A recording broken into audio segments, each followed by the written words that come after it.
عزیز ناظرین، میں Ayad Zarif آپ تمام دیکھنے والوں کو ہمارے روز کے بائبلی مطالعاتی پروگرام کی نئی قسط میں خوش آمدید کہتا ہوں۔ آج ہم پہلے سیموئیل کی کتاب کے 22ویں اور 23ویں باب کا مطالعہ کریں گے۔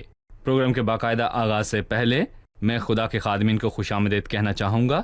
ڈاکٹر محیب خوش آمدید۔ بہت شکریہ بھائی۔ ڈاکٹر اسامہ خوش آمدید۔ ساتھ ہی اسٹوڈیو میں آئے ہمارے دیگر مہمانوں کو بھی خوش آمدید۔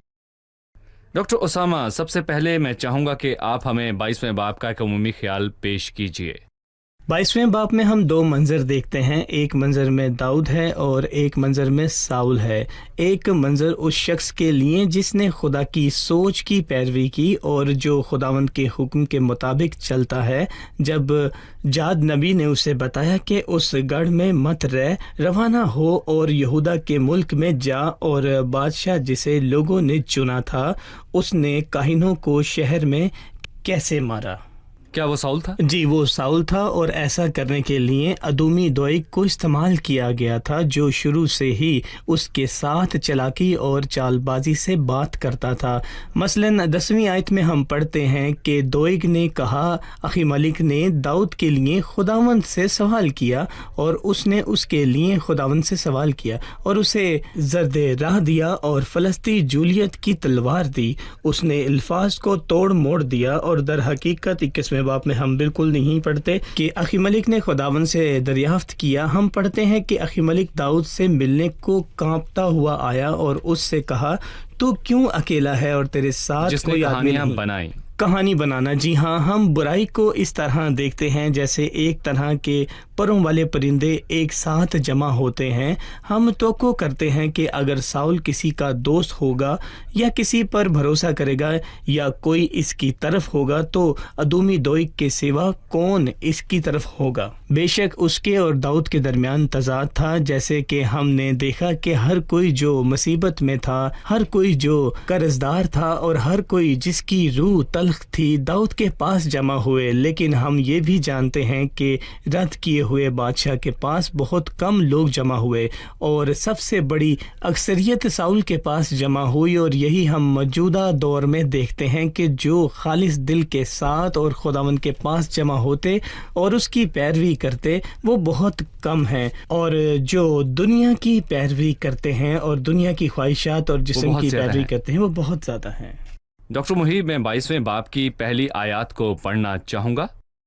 اور داؤد وہاں سے چلا اور ادلام کے مغارے میں بھاگ آیا، اور اس کے بھائی اور اس کے باپ کا سارا گھرانہ یہ سن کر اس کے پاس وہاں پہنچا، اور سب کنگال اور سب قرضدار اور سب بگڑے دل اس کے پاس جمع ہوئے، اور وہ ان کا سردار بنا، اور اس کے ساتھ قریباً 400 آدمی ہو گئے، اور وہ ان کو شاہ مواب کے سامنے لے آیا۔ سو وہ جب تک داؤد گڑھ میں رہا اسی کے ساتھ رہے۔ تب جاد نبی نے داؤد سے کہا، اس گڑھ میں مت رہ، روانہ ہو اور یہودا کے ملک میں جا۔ سو داؤد روانہ ہوا اور حارت کے بن میں چلا گیا، اور وہاں سے داؤد مواب کے مصفا کو گیا، اور مواب کے بادشاہ سے کہا، میرے ماں باپ کو ذرا یہیں آ کر اپنے ہاں رہنے دے، جب تک کہ مجھے معلوم نہ ہو کہ خدا میرے لیے کیا کرے گا۔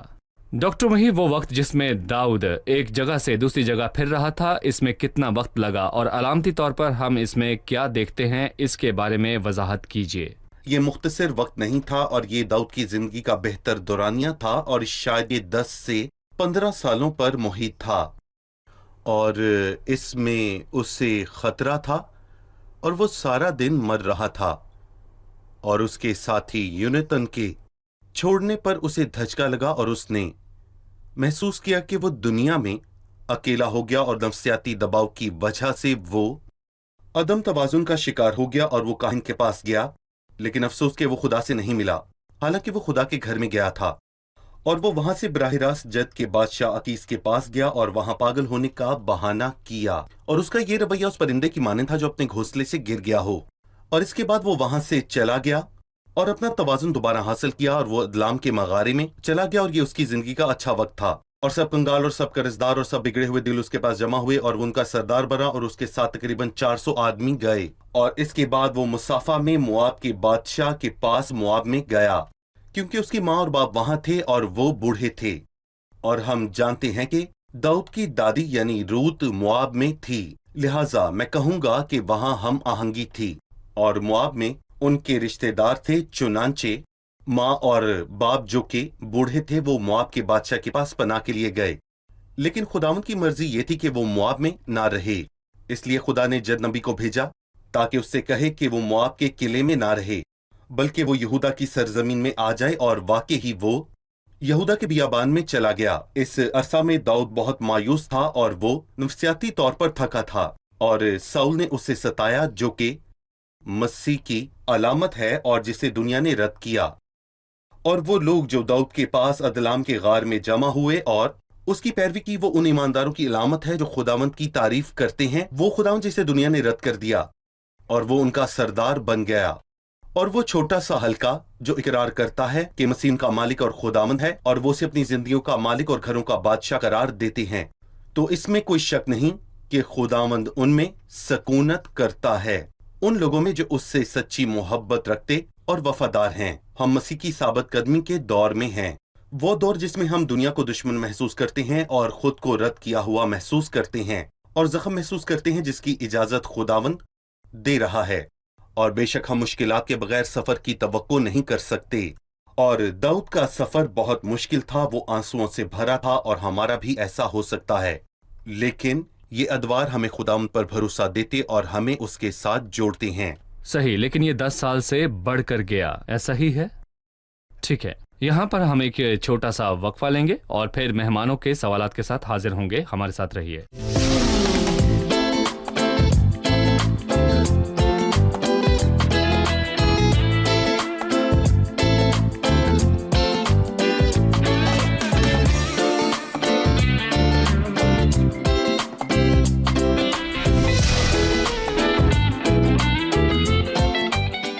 خوش آمدید، آئیے بڑھتے ہیں مہمانوں کی جانب اور جانتے ہیں ان کا سوال۔ خدا دکھوں کو اپنے بچوں پر آنے کی اجازت کیسے دیتا ہے، اور وہ پیار کرنے والا کیسے ہو سکتا ہے جبکہ وہ انہیں دکھوں میں دیکھ رہا ہوتا ہے اور مداخلت نہیں کرتا؟ خداوند اس وقت داؤد کو کیسے دیکھ رہا تھا جب وہ دکھ اٹھا رہا تھا اور ایک جگہ سے دوسری جگہ گھوم رہا تھا؟ خدا اپنے بچوں پر مصیبتیں کیوں آنے دیتا ہے؟ وہ مقصد اور وجوہات جن میں خدا دکھوں میں آنے کی اجازت دیتا ہے وہ بہت متفرق ہیں، لیکن متحرک ہم اسے کہہ سکتے ہیں کہ 2 طرح کی تکلیفیں ہیں۔ مثلاً داؤد ہمارے سامنے ایک مثال ہے جس میں پہلے سیموئیل کے دوسرے سیموئیل میں مصیبت اٹھائی، لیکن پہلے سیموئیل کی مصیبت اور دوسرے سیموئیل کی مصیبت میں بہت بڑا فرق ہے۔ پہلے سیموئیل والی مصیبت آنے میں خدا کی مرضی شامل تھی تاکہ اس سے ایمان کا امتحان اور تربیت ہو اور داؤد کی زندگی میں خدا کے منصوبے پورے ہوں جو وہ اپنے دل میں رکھتا تھا، لیکن دوسرے سیموئیل میں مصیبت کی وجہ گناہ تھا اور کڑوی فصل کا نتیجہ تھا۔ پطرس ہمیں پہلے پطرس کے 3 باب کی 17ویں آیت میں ان 2 مصیبتوں کی اقسام کے بارے میں بتاتا ہے کہ اگر خدا کی یہی مرضی ہو کہ تم دکھ اٹھاؤ، جس کا مطلب یہ ہے کہ ہماری زندگی میں خدا کی مرضی سے دکھ آ سکتے ہیں، کیونکہ اگر خدا کی یہی مرضی ہو کہ تم نیکی کرنے کے سبب سے دکھ اٹھاؤ تو یہ بدی کرنے کے سبب سے دکھ اٹھانے سے بہتر ہے، کیونکہ کچھ لوگ تصور کرتے ہیں کہ اگر وہ اچھا کریں گے تو دکھ اٹھائیں گے اور جب وہ برائی کریں گے تو دکھ نہیں آئے گا۔ نہیں، دکھ آنے کی وجہ کچھ بھی ہو سکتی ہے، لیکن ان 2 طرح کے دکھوں میں فرق ہے۔ کیا خدا واقعی ہمیں دیکھ رہا ہے؟ دراصل ایسا نہیں ہے۔ خدا دکھ کی اجازت دیتا ہے لیکن وہ اس کی طرف رجوع نہیں کرتا یا اس کی اجازت نہیں دیتا جب تک کہ کوئی متعلق ضرورت نہ ہو۔ اس لیے ہم پڑھتے ہیں کہ اس کے سبب سے تم خوشی مناتے ہو، اگرچہ اب چند روز کے لیے ضرورت کی وجہ سے طرح طرح کی آزمائشوں کے سبب سے غم زدہ ہو۔ ان الفاظ سے کہ اگر ضروری ہو، ہم سمجھتے ہیں کہ اگر کچھ تشکیل کرنے کے لیے یہ دکھ ضروری ہے، جیسا کہ میں نے کہا کہ یہ تربیت کے لیے بھی ہو سکتا ہے، تاکہ خدا ہم میں سے بہترین نکالے، جیسے کہ ہیرا کاربن یا کوئلے سے نکلتا ہے۔ لہٰذا خدا دکھ کی اجازت دیتا ہے، لیکن وہ ہمارے ساتھ ہمدردی کرتا ہے اور شفایت کرتا ہے اور ہماری مدد کرتا ہے، اور دکھ میں ہمیں برداشت کرنے کی ہمیشہ صلاحیت دیتا رہتا ہے، وہ ہمارے دکھ سے خود کو الگ نہیں کرتا، وہ ہمارے ساتھ دکھ میں رد عمل کیونکہ دیتا جس ہے۔ صورت میں اس نے خود ہی آزمائش کی حالت میں دکھ اٹھایا تو وہ ان کی بھی مدد کرتا ہے ہمیشہ۔ صحیح ڈاکٹر محیب، دوسری آیت میں جو مختلف اقسام کے لوگ داؤد کے پاس جمع ہوئے، اور سب کنگال اور سب قرضدار اور سب بگڑے دل اس کے پاس جمع ہوئے اور وہ ان کا سردار بنا، اور اس کے ساتھ قریباً 400 آدمی ہو گئے۔ میں ان 3 اقسام کے بارے میں تفصیلاً جاننا چاہوں گا۔ دیکھیں، در حقیقت دکھ ہمیں مسیح کی طرف لے جاتے ہیں اور یہ ایک برکت کی طرح ہیں۔ لدوکیا کی کلیسیا کے فرشتے کی گفتگو میں مکاشفہ کے 3 باب میں لکھا ہے، چونکہ تو کہتا ہے کہ میں دولت مند ہوں اور مالدار بن گیا ہوں اور کسی چیز کا محتاج نہیں۔ ایسے لوگ ہیں جو خداوند کے بغیر انتظام کرتے ہیں۔ انہوں نے خداوند سے کہا تھا کہ ہمارے پاس سے چلا جا، ہم تیری راہوں کی معرفت کے خواہاں نہیں۔ وہ خنجری اور ستار کی تال پر گاتے اور بانسری کی آواز سے خوش ہوتے ہیں۔ ان کے پاس آسائش کے طریقے ہیں، ان کے پاس دولت اور قسمت، ان کے پاس کامیابی اور بچے ہیں۔ ان کو احساس نہیں ہوتا کہ انہیں خداوند کی ضرورت ہے۔ 9 مبارکبادیوں میں خداوند نے سب سے پہلی میں کہا، مبارک ہیں وہ جو دل کے غریب ہیں، کیونکہ آسمان کی بادشاہی انہیں کی ہے۔ اور وہ جو محسوس کرتا ہے کہ اس کے پاس جھکنے یا بھروسہ کرنے کے لیے کچھ نہیں، وہ جس کا بھروسہ ہر چیز سے اٹھ جاتا ہے، وہ کچھ نہیں کر سکتا، وہ کسی چیز کا مستحق نہیں، اور وہ اس سے واقف ہے کہ یہی وہ ہے جو بھرپور فضل کو قبول کرتا ہے، جو ضرورت مند ہے۔ صحیح۔ یہ پہلی قسم کے لوگ ہیں۔ دوسری قسم وہ جو کہ قرضدار تھے۔ بائبل اس بات کا ذکر نہیں کرتی کہ داؤد نے ان کے قرض واپس کر دیے، لیکن وہ داؤد کے پاس آئے اور اس پر بھروسہ کیا اور اس کے ساتھ رہے اور اس کے ساتھ حفاظت محسوس کی۔ سب کنگال اور سب قرضدار اور سب بگڑے دل اس کے پاس جمع ہوئے۔ صحیح۔ گناہ ایک بڑا قرض ہے اور مسیح نے یہ قرض صلیب پر اتار دیا، اور جیسا کہ پالوس نے فیلیمون سے یہ کہا، اور اگر اس نے تیرا کچھ نقصان کیا اس نے تمہیں خرید یا لیا۔ اس پر تیرا کچھ آتا ہے تو اسے میرے نام لکھ لے، میں خود ادا کروں گا۔ گلگتا کی صلیب پر یہی ہوا، مسیح نے ہمارا قرض صلیب پر ادا کر دیا اور ہمارے گناہوں کی سزا برداشت کی اور ہمیں معافی دی جس کی بنیاد راست بازی تھی۔ تیسری قسم کیا ہے؟ ہر شخص جس کی روح میں تلخی تھی، اور گناہ نے روح میں کڑواہٹ اور زخم بھی پیدا کیے، اور میں کہوں گا کہ گناہ کے اثرات دکھ اور پوری انسانی تاریخ میں دکھ کی وجہ بنے، اور گناہ بہت سے آنسوؤں کی وجہ بنا، اور مسیح نے جب وہ اس زمین پر آیا تو اس نے اس تلخی کو دور کر کے اس کا علاج کیا، اور میں بتانا چاہوں گا کہ وہی لوگوں کے دلوں میں خوشی کو بھر سکتا ہے۔ اس نے کھارے پانی کو میٹھے اور تازگی بخش پانی میں بدل دیا۔ خداوند نے سب بوجھ اٹھانے والوں کو بلایا، اس نے ان سے اے کیا کہا؟ محنت اٹھانے والوں اور بوجھ سے دبے ہوئے لوگوں، سب میرے پاس آؤ، میں تمہیں آرام دوں گا۔ بھائی اسامہ، داؤد اپنے ماں اور باپ کو مواب میں لے گیا، جی ہاں، اور اس سے پہلے اس نے مواب کا سفر کیا۔ ہمیں ان 2 سفروں کے بارے میں بتائیے۔ ایک سفر بیت الحم سے مواب تک بھرپوری کے گھر سے، یعنی وہ جبکہ جسے خداوند نے چنا اور لے کر مواب کی طرف، یہ بے ایمانی کا سفر ہے۔ ہم سے پہلے روت کی کہانی ہے۔ دیکھا کہ قاضیوں کے دور حکمرانی میں اس ملک میں قید آیا۔ جب ہم مایوس ہوں یا قید میں ہوں یا دکھی یا اضطراری یا خوف میں ہوتے ہیں تو ہم کیسے عمل کرتے ہیں؟ کیا ہم ایمان سے چلتے ہیں یا ایمان سے بھر جاتے ہیں؟ یہاں پر ہم ایمان کے بارے میں دیکھتے ہیں۔ علی ملک بغیر ایمان بیت الحم سے مواب کو گیا اور اپنے ساتھ نومی اور بیٹے مخلون اور کلیون کو لیا، اور علی ملک کے مرنے تک خدا کا ہاتھ ان پر بہت زیادہ بھاری رہا۔ یہ روت کی کتاب کے واقعات ہیں، اور یہ روت کی کہانی کے واقعات ہیں۔ اسی طرح ہم داؤد کو اپنی ماں اور باپ کو مواب لے جاتے ہوئے دیکھتے ہیں۔ شاید اس نے سوچا کہ اس کی دادی روت موابی تھی اور یہ ایک منتفق کرنے والی سوچ ہے، لیکن منتفق ہمارے ذہن کو کنٹرول نہیں کر رہی، بلکہ ایمان ہمیں کنٹرول کرتا ہے، ایمان کے اعمال۔ لہٰذا اس نے کہا کہ وہ اپنی ماں اور باپ کے لیے مواب کے بادشاہ کے پاس پناہ لے گا، اور اس نے ایسا ایک طرفہ جسمانی تعلق اور جسمانی بندھن کی وجہ سے سوچا، اور یہ مواب کے بادشاہ اور ساؤل بادشاہ میں دشمنی کی وجہ سے بھی ہو سکتا تھا، لیکن خداوند ہم سب سے توقع کرتا ہے کہ جب ہم دکھ یا مایوسی کی حالت میں ہوں تو ہم ایمان میں چلتے رہیں۔ صحیح۔ مواب جانے میں کیا خطرہ ہے؟ ہم اس کے روحانی معنی جاننا چاہتے ہیں، ہم جغرافیہ جگہوں کی بات نہیں کر رہے۔ درست ہے۔ لہٰذا مواب یردن میں تھا یا پھر کہاں تھا؟ بھائی، ہم جو جاننا چاہتے ہیں وہ روحانی اسباق ہیں۔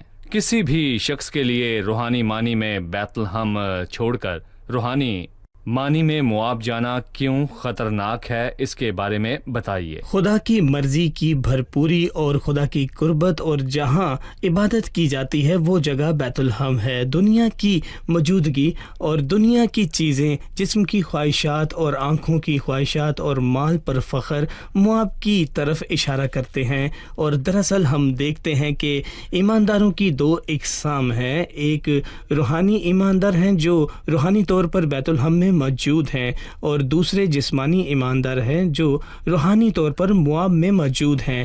اس کی وضاحت کے لیے میں ایک مثال دینا چاہوں گا۔ ہم عزیز لوکا طبیب اور دماس کو دیکھتے ہیں۔ عزیز لوکا طبیب کے بارے میں کہتا ہے کہ پالوس کے ساتھ رہا، بیت الحم میں رہنے والے ایماندار کی مثال، جبکہ دماس کے بارے میں پالوس نے کہا موجودہ جہان کو پسند کر کے مجھے چھوڑ دیا گیا۔ بے شک ہمیں وہ سفر کرنے والے لوگ یاد ہیں جبکہ وہ وعدے کی سرزمین میں داخل ہو رہے تھے۔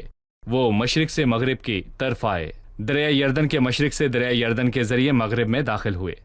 بیت لحم سے مواب کی طرف لوٹنے کا مطلب ہے مغرب سے مشرق کی طرف دوبارہ لوٹنا۔ گویا یہ ایمان کی اور وعدے کی سرزمین میں سے پرانی حالت میں واپس آنا تھا۔ شاید یہ ہمیں روحانی طور پر بتاتا ہے کہ ایماندار کے لیے ایک بار پھر پرانی چیزوں کا پیچھا کرنا اور ان سے ملاپ کرنا درست یا اچھا نہیں ہے۔ پرانی چیزیں جاتی رہیں، دیکھو وہ نئی ہو گئیں۔ ہم ایک وقفے کے بعد مہمانوں کے سوالات کے ساتھ حاضر ہوں گے۔ عزیز ناظرین، ایک چھوٹے سے وقفے کے بعد دوبارہ حاضر ہوں گے۔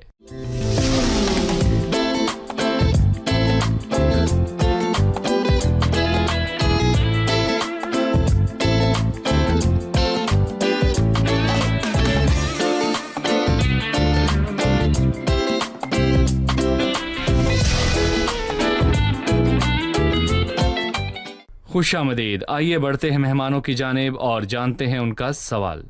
جی، سوال کیجیے۔ ہم جانتے ہیں کہ ایماندار اپنی زندگی میں دکھ کا شکار ہوتا ہے۔ ایماندار کی زندگی میں بہت سے دکھ واقع ہوتے ہیں۔ میں کیسے یہ جان سکتی ہوں کہ مجھ پر آنے والا دکھ گناہ کی وجہ سے ہے یا میں پاکیزگی میں دکھ اٹھا رہی ہوں؟ صحیح۔ میں کیسے جان سکتا ہوں کہ میں خداوند کی طرف سے پاک کیے جانے کی وجہ سے دکھ اٹھا رہا ہوں یا میں نے جو بویا وہ کاٹ رہا ہوں؟ یہ بہت ہی اہم سوال ہے، کیونکہ بعض اوقات ان دونوں میں فرق کرنا بہت مشکل ہوتا ہے۔ مثال کے طور پر جب خداوند نے ابراہیم کو آزمایا اور کہا اپنے بیٹے اسحاق کو جو تیرا اکلوتا ہے اور جس سے تو پیار کرتا ہے ساتھ لے، اسے سوختنی قربانی کے طور پر چڑھا، اور لکھا ہے کہ جب اسے آزمایا گیا تو اس نے اپنے اکلوتے بیٹے کو پیش کر دیا، لیکن اس نے ایک لمحے کے لیے بھی شک نہیں کیا کہ وہ جو دکھ اٹھا رہا ہے اس کے ایمان کی اصل پرکھ ہے۔ ایمان کا امتحان ثابت قدمی پیدا کرتا ہے، ایمان کا امتحان جس سے اسے پرکھا گیا اور اس نے محسوس کیا کہ اس نے کچھ غلط نہیں کیا، بلکہ خداوند مجھے کچھ کرنے کو کہہ رہا ہے اور مجھے یہ کرنا ہوگا اور آخر تک فرمانبردار رہنا ہوگا اور فرمانبرداری کے سفر کو جاری رکھنا ہوگا۔ لہٰذا ایک واضح شعور کے ساتھ اس نے اسحاق کو لیا اور آگ اور چھری لی اور اپنے زندہ خدا کے حکم کی تعمیل کرنے کو نکل پڑا، یہ سوچے بغیر کہ شاید کوئی گناہ ہے جس کی وجہ سے اسے اس نظم و ضبط کی ضرورت پڑی۔ خداوندی کرنے والا تھا، اسے نہیں بتایا گیا، اس نے اکلوتے بیٹے کو لیا۔ اور میں کہوں گا کہ ایمان کی ایک اور مثال شونمیت کی ہے، اور اس کا ذکر ہم نے پہلے بھی کیا تھا۔ شونمیت کا اکلوتا بیٹا مارا گیا، لیکن اگر وہ بھی اپنا جائزہ لے گی تو جانے گی کہ اس نے کچھ غلط نہیں کیا۔ خداوند میں تجھ سے پیار کرتی ہوں، میں تیرے کلام سے پیار کرتی ہوں، میں تیرے بندے سے پیار کرتی ہوں اور میں تیرے لوگوں میں رہتی ہوں۔ میں نے اپنے گھر کو خدا کے بندے کے لیے کھولا اور میرا گھر وہ جگہ بن گیا جہاں خدا کا کلام سنایا گیا، اور یقینی طور پر اس کا مطلب اچھا تھا، برا نہیں۔ آپ کہہ رہے ہیں خدا کی آمد پر خود کو اپنی جانچ۔ یہی چیز یوسف کے ساتھ اس کی مصیبت میں ہوئی۔ ایک پھلدار شاخ جسے مالی نے اس لیے چھانٹا تاکہ زیادہ پھل لائے، اسے چھانٹا۔ یوسف 11 سال بعد جب وہ قید میں تھا تو ساقی سے اس نے ایک جملہ کہا، اور یہاں بھی میں نے کچھ ایسا کام نہیں کیا جس کی وجہ سے میں قید خانہ میں ڈالا جاؤں۔ یقینی طور پر وہ مطمئن اور واضح طور پر شعور کا مالک تھا۔ اس نے اپنی آنکھیں آسمان کی طرف اٹھائیں تاکہ جانے کہ خدا اس کی طرف ہے۔ خدا نے اس پر دکھ آنے دیا مگر بہت پیار کے ساتھ۔ اس کے برعکس وہ ہے جو کانٹا ہے، اور یعقوب کی زیادہ تر مصیبت اس کے بوئے ہوئے کی کٹائی تھی۔ اس نے بہت دکھ اٹھائے، بہت رویا، بہت دباؤ برداشت کیا اور بہت کچھ کھویا۔ اس کا زیادہ تر دکھ وہ فصل تھی جو اس نے بوئی تھی۔ یہ وہ غلطیاں تھیں جو اس نے کی، اسی لیے وہ اپنا منہ نہیں کھول سکتا تھا۔ اور ہم نے سارپت کی بیوی کا بھی ذکر کیا تھا جس کے ساتھ ایلیا تقریباً 2 سال رہا، یا پھر 2 سال سے تھوڑا زیادہ۔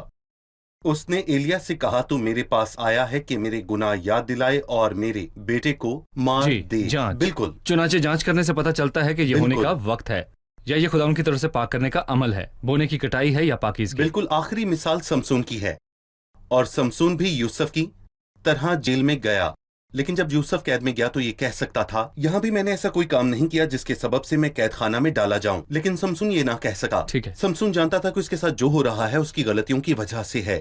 انہوں نے اس کی آنکھیں نکال دیں اور اسے پیتل کی بیڑی میں جکڑا، اور وہ قید خانہ میں چکی پیسا کرتا تھا۔ بھائی اسامہ، ان واقعات کے بعد ساؤل ادومی دوئگ کے پاس گیا اور دوئگ نے اسے وہ چیزیں بتائیں جن کا مطلب تھا کہ اخی ملک داؤد کا طرفدار بن گیا ہے، اور یہ کہ وہ اس کے خلاف ہو گئے ہیں۔ چنانچہ اخی ملک کو مارنے کے بجائے اس نے کاہنوں کو مار ڈالا۔ اس رویے کے بارے میں بتائیں۔ دراصل ہم ساؤل میں پاگل پن کا ایک نمونہ دیکھتے ہیں۔ یہ کیا ہے؟ یہ بڑے بننے اور ایزا رسانی کے درمیان ایک اتحاد ہے۔ اس نے اپنے آپ کو سب سے اوپر اور شریعت سے بالا تر اور سب سے بڑھ کر ایک بادشاہ کے طور پر دیکھا۔ داؤد کون ہے؟ وہ بیت الحمی چرواہے یسی کا بیٹا ہے۔ سیمیل کون ہے؟ وہ صرف ایک ریٹائرڈ قاضی ہے۔ یہ کاہن کون ہیں؟ وہ صرف کرائے کے سپاہی ہیں، کیونکہ میں ان سے بڑا ہوں۔ وہ میرے خلاف میرے دشمنوں کی طرف کھڑے ہو رہے ہیں اور وہ مجھے ستانا چاہتے ہیں۔ اس کے بعد وہ اس حد تک پاگل ہو گیا، اس نے خداوند کے تمام کاہنوں کو قتل کرنے کا حکم دے دیا۔ اس کے محافظ اور آدمی اس کے ساتھ متفق نہیں، لیکن اس نے اس شخص کو پایا جس نے اس کی تعریف کی تھی، ادومی دوئگ، اور خداوند کے کاہنوں کو مار ڈالا۔ اور ہم ایسے شخص کو دیکھتے ہیں جس نے خود کو سب سے بڑا سمجھا، اور یہ کہ ہر کسی نے اسے ستایا، اور یہ کہ وہ پہلے درجے کا مستحق تھا، اور وہ ہر شخص کو پوری طرح تباہ کرنے کے لیے تیار تھا جو اس مقام کو حاصل کرنے کے لیے اس کی راہ پر کھڑا تھا۔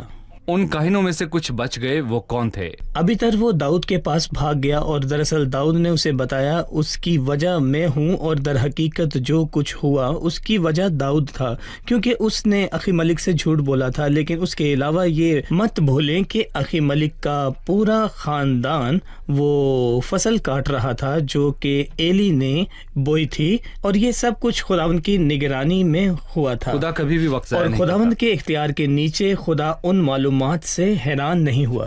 ڈاکٹر محیب 23ویں باب کی 2 آیت میں لکھا ہے، تب داؤد نے خداوند سے پوچھا۔ داؤد خداوند سے پوچھنے کے لیے لوٹا اور خداوند کی طرف آیا۔ اس میں ہم کیا دیکھتے ہیں؟ روحانی تجربات سے اس نے سیکھا کہ خود پر بھروسہ نہیں کرنا، اپنے آپ سے ڈرنا اور اپنے تمام فیصلوں میں خدا پر بھروسہ کرنا ہے۔ وہ اچھا انسان تھا جو خداوند کی طرف متوجہ ہوتا اور اپنی راہوں میں اور فیصلے کرنے کے وقت خداوند سے پوچھا کرتا تھا، اور خداوند کبھی ایمان کو ناکام نہیں ہونے دیتا۔ جو اس پر بھروسہ رکھتا، اپنی آنکھیں اس پر لگاتا، اس کی سوچ کے مطابق چلتا، وہ اس کے ساتھ چلنے میں خوشی محسوس کرتا ہے۔ صحیح۔ اب وقت ہے کہ ہم جانیں کہ مہمانوں نے آج کیا سیکھا۔ ہم جاننا چاہتے ہیں کہ ساؤل نے کتنے سال تک داؤد کا پیچھا کیا جب تک کہ وہ بادشاہی کے تخت پر نہ پہنچا۔ تقریباً 10 سے 15 سال تک۔ 10 سال سے 15 سال۔ صحیح۔ پیار کرنے والا خداوند اپنے پیارے کو تکلیف کیوں دیتا ہے؟ دکھ کی 2 اقسام ہیں، ایک وہ ہے جو خدا کی مرضی سے آتی ہے، اور دوسری قسم وہ ہے جو گناہ کی وجہ سے آتی ہے جو میں نے کیا۔ اور اس وقت وہ دکھ اٹھانے والے ایماندار سے دور نہیں ہوتا، بلکہ وہ اس سے ہمدردی کرتا ہے اور اس کے دکھ کو محسوس کرتا ہے۔ نہ صرف یہ بلکہ وہ اس کے ساتھ دکھ اٹھاتا ہے، کیونکہ جس صورت میں اس نے خود ہی آزمائش کی حالت میں اس کے ساتھ دکھ اٹھایا تو وہ ان کی بھی مدد کر سکتا ہے جن کی آزمائش ہوتی ہے۔ صحیح، خدا آپ کو برکت دے، بہت شکریہ۔ خادمین کا بھی بہت شکریہ، خدا ان کے فضل سے آپ سے اگلے پروگرام میں پھر ملیں گے۔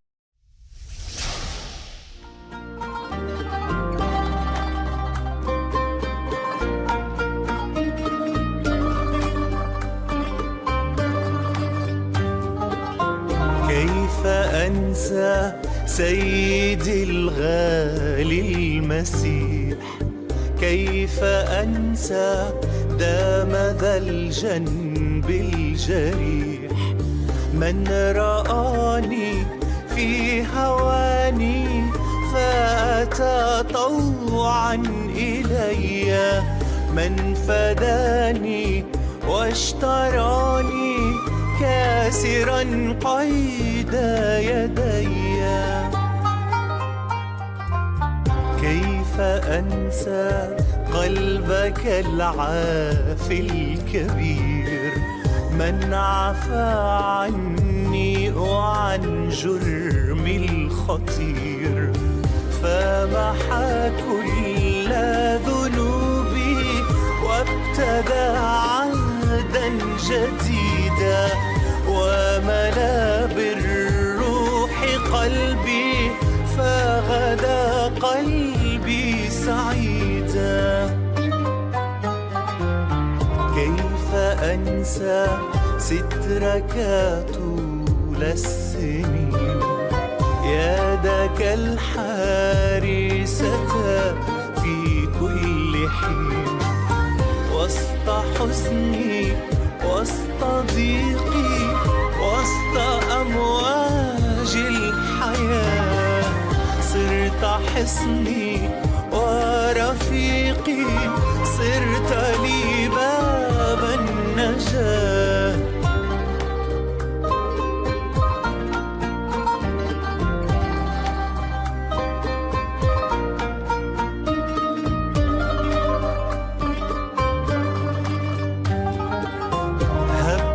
أنسى سيدي ذاتي هنا،